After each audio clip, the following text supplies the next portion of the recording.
This is Lansdowne Road, the voice of the fans, and this is the League of Ireland review. David Dunn here, joined by Conor McAvoy. You're very welcome. Where we're going to be talking about, well, obviously Europe, really. No games in the league played last week, but plenty of European action, and that's what we're going to focus on. And then, of course, we'll talk about some transfers that affect some of those clubs. So if you're a Bows fan, this one might not be for you. Just say.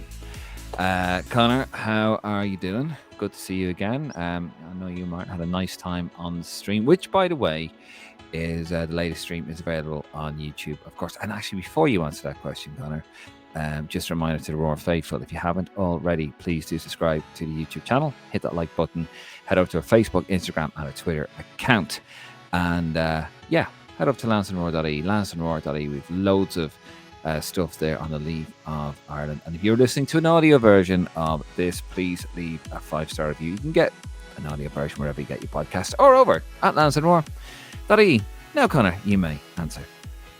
Do you ever shut up? No. Were you asking how I was? Were we asking how I was? Is that what you're asking? Well, I don't know what you said. I was feigning it. You started asking, and then you went on a big ramble about something else. So what? Yeah, I'm good. I'm good. Yeah. Thanks for asking. It's so nice. Yes, it's nice to be asked how I am. Yeah. So, but I'm good. Martin knows I'm good because Martin actually cares about his co-host, and we have a good dynamic duo of the podcast. Unlike you, just tear down with your negativity. A stinking attitude is what you have. Nah, but I'm good. It's good to be back on the League of Ireland podcast. What are you laughing at? Stinking attitude. Is it? Sorry, have I just gone back into 1980s A-team television here? Stinking attitude. I feel like I'm in a. Mm-hmm. I feel like I'm Hulk Hogan here. Although there are some similarities. You need put down. You need put down. Sorry. See, you wouldn't see what I did there if you're not watching it on YouTube, which, you should, and you should subscribe to the YouTube channel. But anyway, yes, you're very welcome, folks. Sorry, we're recording this quite late, actually. It was always funny. I said to Conor, we have to record this. It's a lot. It's late. And then you always do this. You always do this. And then we end up just waffling. You always do this. It's always 25 minutes max, and then he goes, "Oh, well, this happened today." So you have to tell me a story.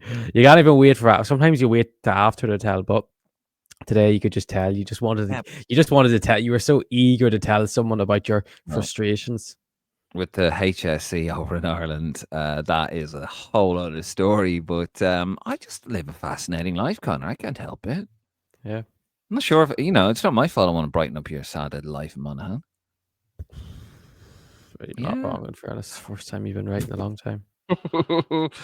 It's been an interesting day off the pitch for the two of us, really, Conor, hasn't it? Yeah, but funny. I like to laugh these things off. You like to get angry and be volatile. But anyway, we've just spoke.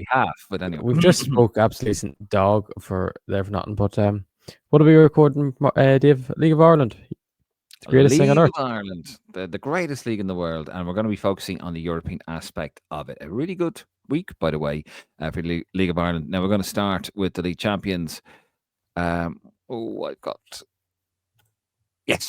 the right one. Sorry, it's because they've changed the way they do it on StreamYard. I was thinking, the Pats one. So here we go. Shelburne winning their first round playoff there. 1-1 draw up in Windsor Park against Linfield. Some will call it Rangers Light. Just putting it out there.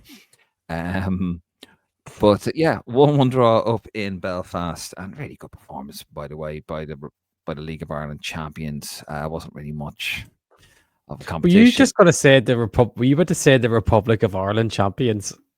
Well, that's not what you're going to say. The Republic of Ireland champions. No, I wasn't. If I was going to say it, I would have said it. Yeah, it's a bit like in the North when they say the Irish League winners when the Republic. They're not when they say that it's not an Irish league. But anyway, it was a great week for Shels on and off the pitch, which obviously we'll get into in a second. But on the pitch, they went to there's a fly flying about me here. I don't know if you can see it in the camera, but it flies here. You know what flies are attached to? You know what they're attracted to, Conor? Go on, tell me. Go on, tell us. a big pile of shite. I mean, Hey. you walked into that one really, but But anyway, you didn't say it confidently. You said it with a bit of fear in your eyes. But anyway, I was thinking of the algorithm.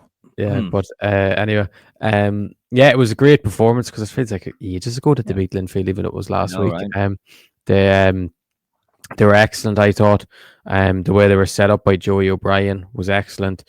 Um, the first goal was a lovely goal. Ali Coote played very, very well. Was excellent. Karen Yeah, McEnroy dominated in the middle of the park.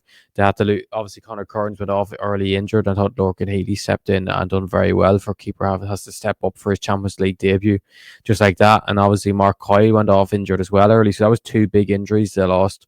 They lost early in the game and they scored that goal.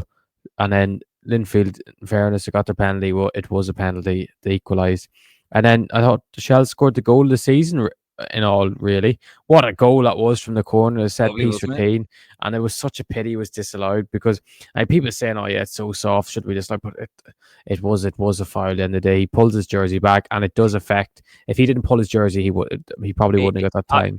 100%, like shouldn't have been let. And it's kind of funny because if that was an Irish League fixture or League of Ireland fixture, it would have been given. And there would have been there was no complaints. No one was complaining about it. They just had like, right, what a goal, what a set piece move.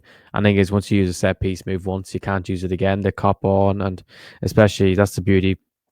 Again, when you're in the heat of the moment playing football, especially when you're not used to it, you'll probably think there's no VAR to catch out, and then when they see it happen, it must be an awful mental drainer as well because you think you're 2-1 up, but you think they've scored and we've responded excellently. This is us back. This is the tie one, and then they have to hold on. But in fairness, the red card that they got was brilliant work by Mipo. You can see Mipo's bit of class he has when you're seeing him playing in Europe because you can see him. He's able to use his pace and his power and his hold up play and.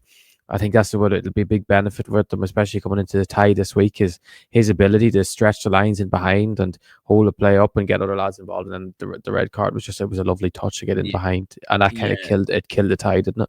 he was very cute, wasn't he? Because he kind of Yeah, stepped into it. You can yeah, see it stepping into it. It was cute. It was smart. It's an unsavory part of the game, but it's a necessary part of the game, to be honest.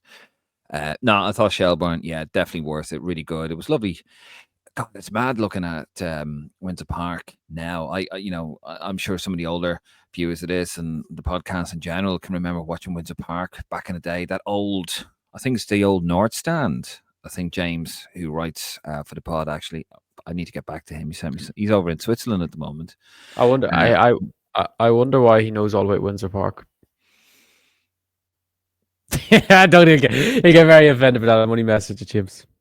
um, I'm actually. I'm going to go up to. I've got a bit of time over in Ireland. I'm actually going to go to Windsor Park. I'm going to go up and see it. Yeah, it is. In fairness, it's a nice stadium. It's pity just they can't get more than 10 people to turn up to matches. It is a shame, isn't it? I mean, I can remember when that ground looked like a bunker. Like it was just that North Stand. I think it's there from the 80s or the 70s, and he used to have McCune's Lager on it, and then like the rest of it was just like trenches, and it just looked horrible. But it's so bright and it looks vibrant. It's a little bit. The pitch is a little bit kind of out of place on it, a bit like the Tallaght Stadium. Like it doesn't look like they've one goal gone is out. further. One goal is like quite far away behind from the nearest Yeah, stand, and one's like right on top of you. It probably would make sense if you put the away fans in the behind the goal is further away, and then you had the almost ultra section for the home fans, yeah. closest to one that's right on top of the pitch. But I don't know if there wasn't really much of an ultra section for Linfield. Like, No, it was a bit of a damn squib. the only thing I would say though, Dave, is in fairness, we don't like Linfield on here, but their fan base was kind of because there was only one like me and camera, like as most football grounds do. You could only really see the side that was facing where the Shels fans were up at the top tier, if you get me, and there was no one really below them, and all the Linfield fans were kind of at the side of the camera. So any sort of atmosphere that was gained by them, or any sort of really color of blue, you just couldn't see it because it was just red everywhere we looked. It was clear, yeah. I mean, the PSNI clearly, and Yeah, the IFA had clearly cornered off massively. Like yeah. you're over that side, you're going to be up there, you're going to be in the corner. And I'm not sure how. And in the comment section, guys, tell us if you're up there. Yeah. Did you get marched straight down from Belfast Central. Is that how it worked? I need to cordon it all off because it could get a little bit rowdy. But no, I mean, I remember actually Winter Park, and then we'll move it on. But I know they were slowly developing that, but actually part of the old ground was collapsing. They had subsidence, so they had to knock it down quickly. So maybe that might have something to do with the pitch being a little bit off. But yeah, in fairness to Shels fans as well, I thought the Shels fans were excellent. They did make a great atmosphere, and particularly after the game, we seen great scenes, didn't we? Yeah, the big tricolour. So that went up a few. That didn't go down very well with certain sections, but it's fantastic. Great win for. And look, I think, to be honest with you, and this is another podcast for another day. Really, I'd love to see the two leagues come together. They never do it. Yeah. But I think it'd be beneficial for the Irish League, and they kind of pulled away a bit. The IFA, didn't they? They were like, no, sure. It's because of the European places. Yeah. And they understand that. If there's a way they could sort it out that the northern teams could still have their European places, I think it would work great, because that league is just, it's in the pits, like, and imagine having them away days of going up to Belfast or them coming down to Dublin all the time. And in fairness, there was no trouble at all at either fixture. There seems to be a lot of respect gained between both clubs, which is good to see. And you can see both sides of like religion on both sides, and people weren't really affected, and people just went to the football at a good time. Obviously, there would chance a wee bits. There's always going to be that, but people, if you're not taking offense to it, you can have a good time and have a bit of crack. And especially the fact they don't have a win, they don't have as like a summer schedule, is kicking them up the arse as well, because you can see that they weren't at their full fitness as well with the two games. A lot of lads going down with cramp or couldn't last 90 minutes, like. That's true. That's actually a great point. That's why that actually benefits a lot of the Irish teams, doesn't it? At the early stages, like they're the 24 games into the league season, and notwithstanding a couple of cup games as well. Now, I'd love to see an All Ireland league, because I think it actually would improve relations. I think you'd have like a couple of fixtures like Rovers and Linfield probably could be a bit tasty. Maybe Bows and Linfield. There's a bit of previous there from the 80s. Or was that? No, that was Rangers. Sorry. Yeah, Rangers lie. No. I don't want to get in trouble now trying to say some good things, but I'd love to see Rangers light or Rangers shout. I didn't say that, Linfield fans, just in case you're watching. I don't think they're going to be watching. Although but anyway, no, it'd be lovely to see it together, because it would sort of, I think it would actually at first be a bit, they'd clash at first, but I think they kind of get a bit used to each other, and then it would grow football. Yeah, it would grow football on the island, but anyway, so a great win there for Shels. Conor, obviously the next round for Shelburne now. If they win their next game, of course they play Carabag, and of course that's tonight, I think, isn't it? By the time this is released, yeah, it'll be out tonight, or it'll be played tonight. Sorry, the first leg is tonight. Yeah, Tucker Park. And the winner of that game, over the two legs, of course, will play Steaua Bucharest or KF. They're from North Macedonia. I'd imagine it'll be Steaua Bucharest. I don't want to get to it, but I'd imagine Steaua Bucharest, with their European pedigree, they'll have enough to win that tie. I believe they are former European champions. I think they've won it once, haven't they? Or twice. And if they don't beat Carabag, then they will go into the Europa, which will mean they'll face either PVC Ludogorets or HNK Rijeka. I think I'm saying that from Croatia, the Croatian champions. And obviously Ludogorets are Bulgarian, and I think we've all seen them over the years against Irish sides, which is so. I think it's the bookies have basically Shels at 14% to win. I don't know if it's still the same. I don't, because it really affects whether people putting money on Shels to win or not. Like, that's how it'll go up or down. But Karabag is going to be a very tough tie tonight. Very, very good side. Obviously from Azerbaijan, there's a lot of money going in and out of that country in terms of football into the league, and it is going to be very difficult to get past. It's hard to see how they're going to have enough to get past them, but it's not an impossible team to beat. It's not like they're playing a Premier League side or even playing a even like a Turkish giant like a Galatasaray or a Fenerbahce. They are beatable, but it is still a very, very tough tie, and it's not like it's not like Shamrock Rovers are considerably better than Shels at the moment. I'd say it's not like it's Shamrock Rovers who would be quite considerable underdogs against them as well. But it's a very good tie. Shows the benefit as well, Dave, of beating Linfield in that first round, that they're guaranteed a Conference League playoff at minimum now, and even if they lose this Karabakh tie, they go into the Europa League. I seen Ludogorets played or whatever you call them, the Croatian side. I don't know how you say their name tonight. And it was played in Croatia and it finished 0-0.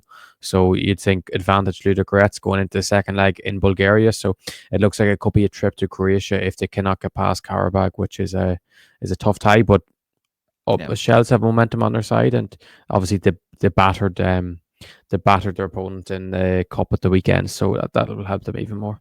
Yeah, and of course they got a new recruit here, haven't they? Yeah, signing of the season without a doubt, Jack Henry Francis. This fella is an unbelievable player, Dave. I absolutely love watching him play. His loan spell at Sligo last season, he was different gravy. I thought he was the last probably 2 months of the season. I thought he was the best player in the league. He's a proper silky midfielder. Can play it deeper, can play it maybe higher up if you want, and he's just the type of player who's always playing on a half turn, always playing with his head up, gets stuck in, gets around the park, and carry the ball.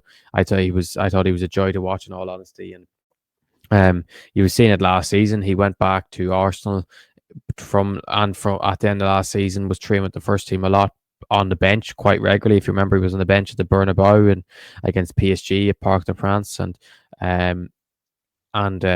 even like when it got to last January, interesting enough, he was going to sign for Shels on loan in January, and then because they were kind of burned last summer by Will Jarvis coming in from a loan from Hull, and then he went back. Hull recalled him, and that nearly derailed their title hope. So so they it's worked out very well actually for Shels, because they decided to sign Kerr McEnroe instead, because they were getting him on a permanent deal and they didn't want to get burned by a loan. And they've managed to wait out then the season, and they've obviously beat a lot. They would have beaten a lot of teams' interest for this lad, because he's an unbelievable footballer, and now Shels' midfield is looking. It was strong enough anyway, but it's different class now. Yeah, no, fair play. Moving on to Pats. Of course, Pats won their game 2-0 against Helgeman in Latvia. Lithuania. Whoops. Yep, but a fantastic result for them. Just quickly on them. Nice. Yeah.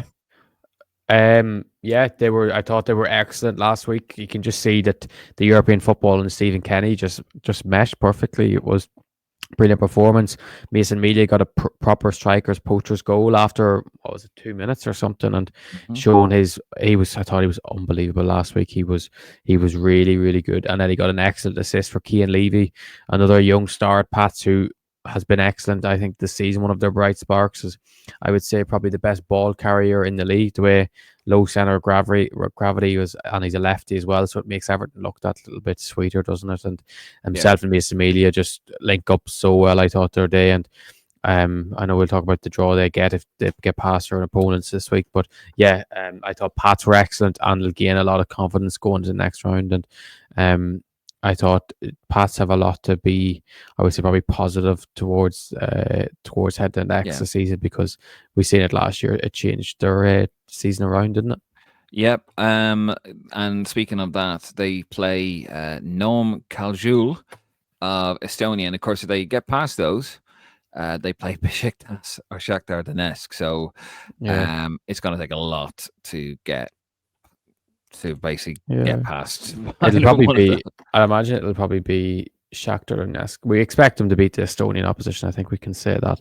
Well, it's not a straightforward tie, but it's one you expect. Not a given. Yeah, but you just expect. There's no given ties in Europe really, but in terms of Pat's quality on paper, you'd expect them to win the tie, and then if I would hesitate, I would probably say it'll probably end up playing Shakhtar.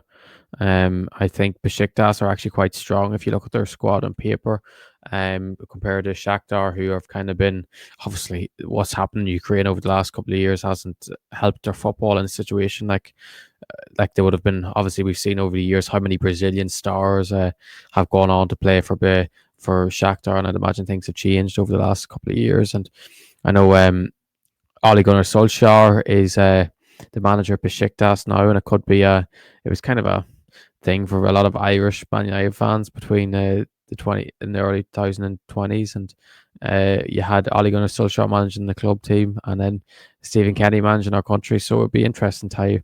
Like Besiktas have to like Tammy Abraham, Gedson Fernandez, who was at Spurs, like quite a strong Mario that was at West Ham, Palista that was at Arsenal. So I would probably expect them to probably get past Shakhtar, even though it's like in Europe, it's not a given.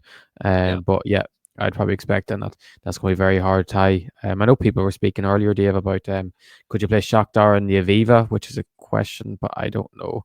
But it's just probably because of amount of Ukrainians living in Ireland now. But do you want Pat's basically playing a home European tie as an away tie if you're going to have that many Ukrainians at it.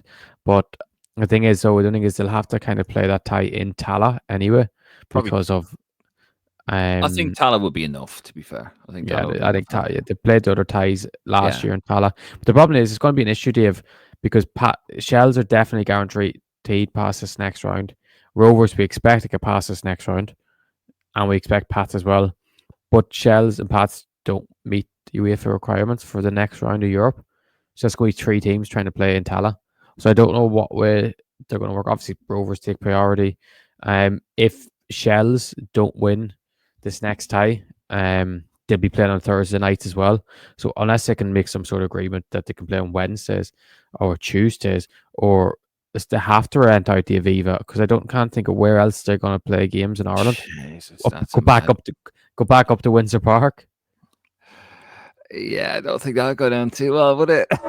See, that's where Casement Park would come in handy, wouldn't it? Yeah, it would. Yeah, go play it Modern. Yeah, I know we keep going on about, but it's just a farcical situation of Irish football. I know it's getting better, and this is why these European runs are important, because they need to make sure to get those stadiums up to UEFA standard. It's so important. Yeah. You can't is use it talent unless it's like would RDS maybe be one that could. I don't know if could he play UEFA games at RDS? I think it's basically just size. It's basically just goes off size. It just has to meet a certain size. I don't know what the seats. It has to just. I'm sure it would have enough. I'm sure the RDS would have enough. I'm sure it have enough. But way here.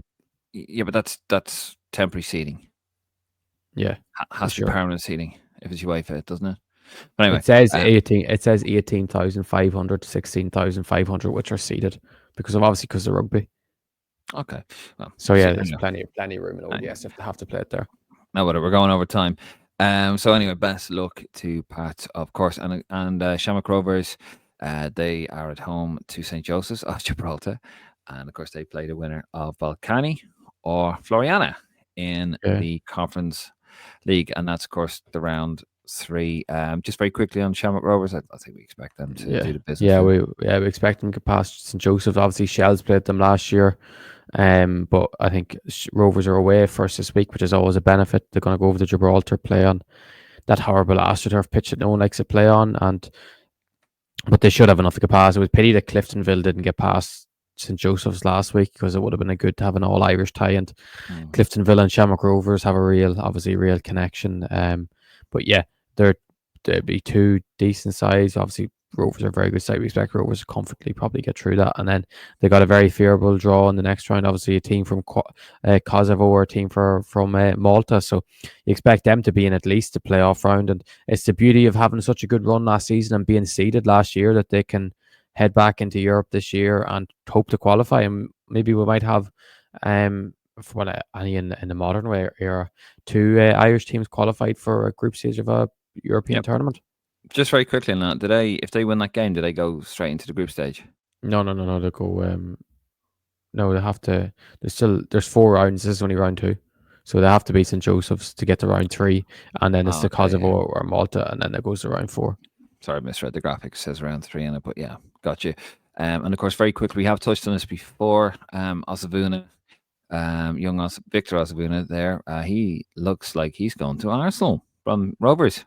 Yeah, massive move, isn't it? Looks like he's going to break Mason Amelia's €2 million transfer record fee, which is madness, really, isn't it? To have them sort of numbers thrown about the League of Ireland, but it's about goddamn time, as people would say. They have our young players in Ireland rewarded really for what their worth is in the clubs, for the development over the years, because he's an excellent young player. He's a player that has the ability to go on and do huge things in his career, and it shows really the talent he has. That he's not played a huge amount of first team football at Rovers. Obviously, he's on the bench every week at least. But that sort of money's getting thrown about, and it's going to be could end up being a massive summer for Rovers if they get that deal like in stone and they get certain money in, and then if they qualify for the group stages, and even if Michael Noonan as well gets a pre-contract agreed, it's going to be a huge summer for it could be a huge even 2025 for making money for Rovers. Yeah. They just keep churning it out. I just wish some other clubs would make that money as well, so we could see. I just want to see the stadiums, want to see the facilities improve. But you know what? Fair play to Rovers on that. And of course, another lad heading to England from Dundalk, actually heading over to Brighton. Tell us about this young man.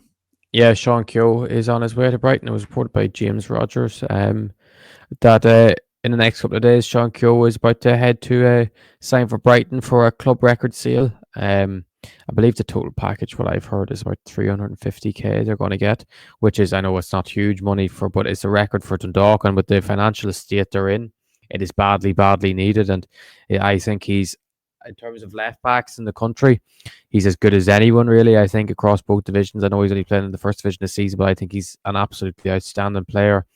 Very good on the ball, can take set pieces.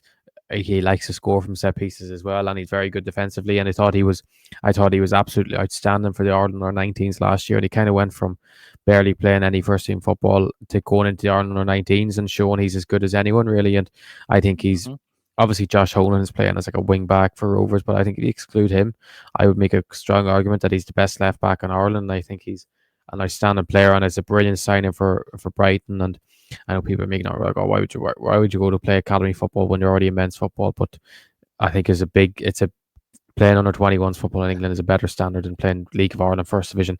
Yeah, Premier Division is a big jump, but the first division, playing in Dundalk, which is currently part-time and on a terrible Astro, is no benefit really to young. It's better than not, but he's ready to go on and go to England and do very well there, and hopefully he's a player I could see. I would probably hesitate to bet he'll be an Ireland international in the future and could be a Premier League left back, because I think he's just that good. Yeah, absolutely. And, best of luck to that young man there. Right. So just, I suppose, we're going to leave it there, guys. Thank you very much. Before we go, of course, we're just going to do a little, just show you the league table. And then, of course, we're going to show you the fixtures for the upcoming weekend of action. And a reminder, we will be live on Monday. And, of course, every Monday, really. And, of course, we have a new season as well, Conor, don't we? That's going to be launched on the 4th of August. Yep. New season of Lansdowne Roar Live. And I'm going to be back, I hope, anyway, because I'll be in Ireland for a few weeks. So, connection pending. And Martin's also in Ireland as well, so it might be a little bit of a dodgy season premiere, but we will be back. And I can't wait. I have been on the live for a while, and I'm really sorry about that, but real life getting in the way. But and I know you've missed me. I know you have, and you've had to put up with these two. But yeah, loads of great stuff coming in August.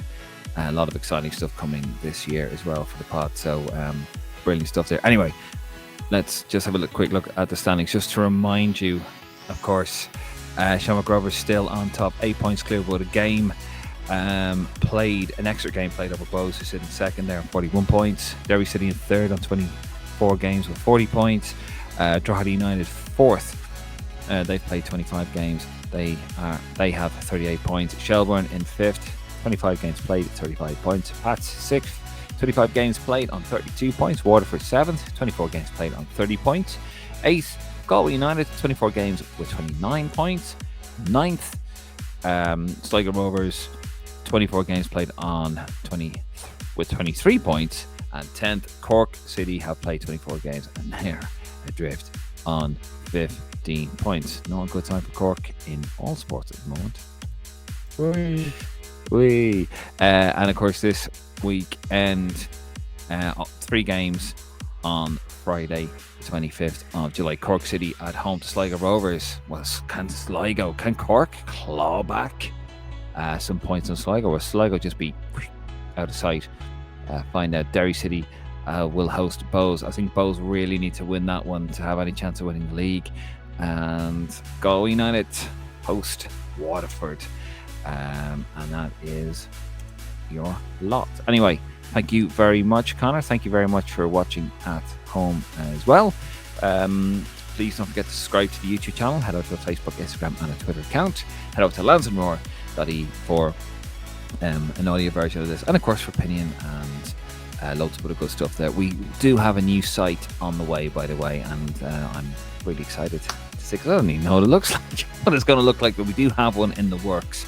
We're going to refresh the whole thing for a bit of a relaunch this year, so do check it out. Anyway, don't forget to like the video, don't forget to subscribe to the channel, and yeah, we'll see you on the next one.